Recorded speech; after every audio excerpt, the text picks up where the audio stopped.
Gee whiz, Stan. If you tried to stop us, we'd have to use our evil satanic powers on you. Barbara Streisand. Who is the boy I saw on the news report tonight? In the early days of South Park, Barbara Streisand was the butt of many a joke. I'm Barbara Streisand. So? Well, that makes sense considering she's the most hated celebrity between creators Trey Parker and Matt Stone.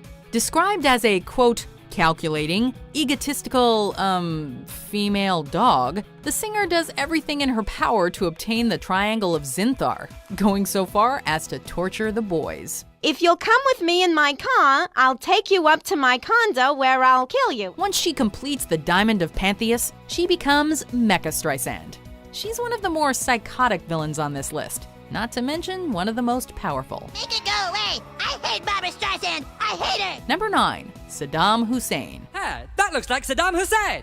Saddam Hussein? Nah, relax, buddy! I'm not him! Hey, relax, guy. You're seeing large banners of his face all over town? What's this? Hey there, my name's Saddam. I'm a big fan of polo. I've been searching a long time for you, Celine Dion. You just need a rest. While he hasn't appeared in the show too much, he proved to be quite a threat not just to South Park, but to the entire world, just like the real Saddam. He's attempted to take over Canada a few times, manipulated and abused Satan, I love when you get all biblical, Satan. You know exactly how to turn my crank. and built a chemical weapons factory in heaven, disguised as a chocolate chip factory. Chop chop, come on! For someone who acts like a sugar-hyped child, this infamous dictator is as devious as he is daffy. Is sex the only thing that matters to you? I love you. Number 8, Steven Spielberg and George Lucas. First of all, both George and I are very firmly against the murdering of toddlers. Hear, hear. These famous filmmakers aren't as criminally insane as other villains, but South Park would argue that some of their films are punishable offenses. And that's different. These are my movies. I made them, and I have the right to do whatever I want with them. In the season 6 episode Free Hat, Spielberg and Lucas begin updating their movies with modern technology and replacing weapons with walkie-talkies. Oh my god, you're gonna kill us! Don't even think about it, kid. I'm not afraid to use this walkie-talkie. When the boys try to stop them, the directors keep them captive and force them to sit through an updated version of Raiders of the Lost Ark. Number 7, Mark Zuckerberg. Tell us who you are. I am the founder and chairman of Facebook. Concerned with the amount of time their kids spend on Facebook, the parents of South Park call up Mark Zuckerberg for help. You say these things like they are my fault, and yet they are not. Much to their chagrin, they get anything but that, and Zuckerberg starts roaming the town, doing whatever he pleases. Hold on, that's not true. Facebook says it's true. He breaks into people's homes, eats their food, and is just a total public nuisance. I'm tired of eating chips. What else is there? In a sudden twist, he's revealed to be an accomplice in Professor Chaos's plan to smear Coon and friends with fake news stories. No one can block this man. Now, you try to block me. Number 6, Tom Cruise. Oh, this is the greatest day of my life. What do you get when you have Tom Cruise hiding in your closet? You get the police department and national news outside your front door.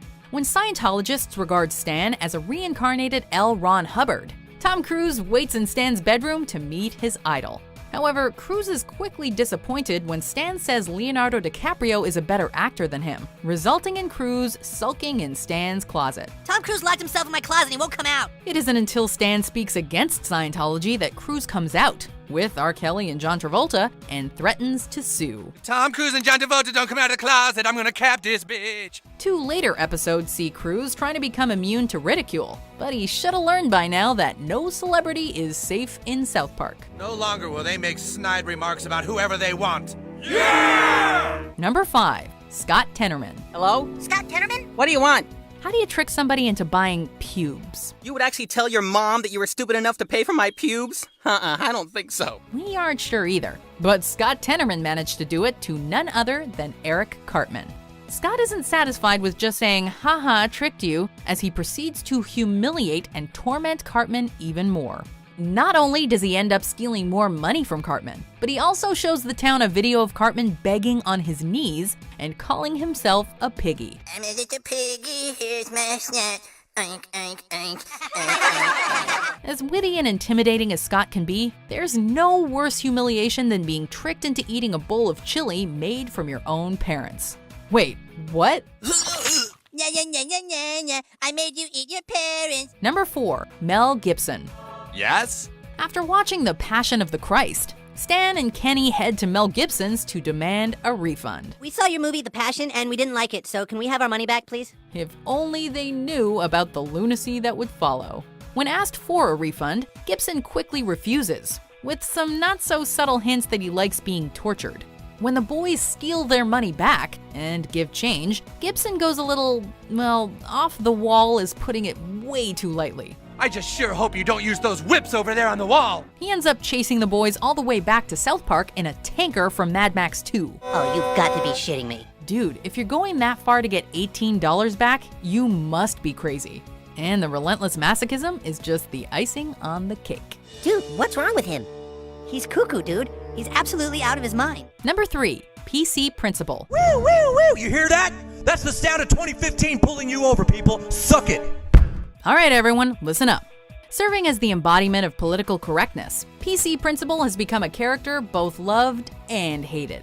Replacing Principal Victoria as of season 19, PC Principal is set on making South Park Elementary 100% PC, even if it means beating up students or calling in a SWAT team to extract a student. If South Park were to be more realistic, PC Principal would be charged with assault, hazing, indirect hate crime, child labor, and terrorism. Did you forget that at 8 and 11 all Canadians face east and play Chuck Mangione? And yet, he's here to stay. So if you don't want to be beaten until you're PC black and blue, you better watch your microaggressions, bro. You're associating Italian Americans to intimidation tactics? You better watch your microaggressions, bro. Okay. Number 2, the Woodland Critters. It's almost time when the time is here. The time that's only once a year. We can hardly wait cause it's so near. A woodland critter Christmas. Aw, how cute. Don't you just want to hug them? That's what you'd think at first. But trust us, you do not want to be anywhere near these guys. Drink his blood, drink his blood. These sinister animals ask Stan to help build a manger and kill a mountain lion, so they may call upon their Lord and Savior. When all's said and done, the Woodland Critters reveal their worship to the Antichrist and celebrate with a sacrifice and blood orgy. Gee whiz, Stan.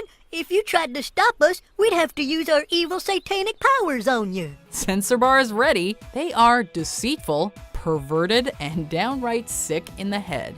Better have Santa with you if you do not want to die by their satanic powers. Gee whiz, Santa. You're not gonna kill me, are you? Before we reveal our number 1 pick, here are some honorable mentions. Talk to me like that, you little piece of shit.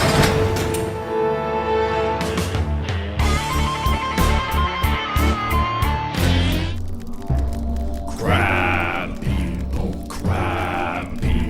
Number 1, Eric Cartman.